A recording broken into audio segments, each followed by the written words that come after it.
1.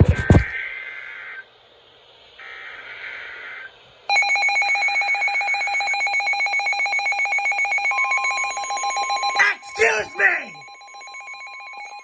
Thank you!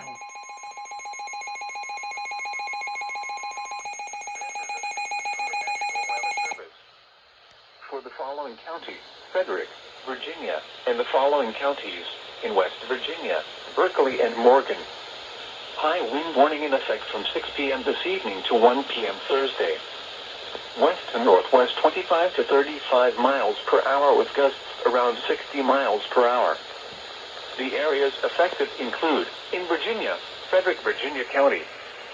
In West Virginia, Morgan and Berkeley counties. The hazardous weather conditions are expected from 6 p.m. this evening to 1 p.m. Thursday. Impacts. Damaging winds could blow down trees and power lines. Widespread power outages are possible. Travel will be difficult, especially for high-profile vehicles. People should avoid being outside in forested areas and around trees and branches.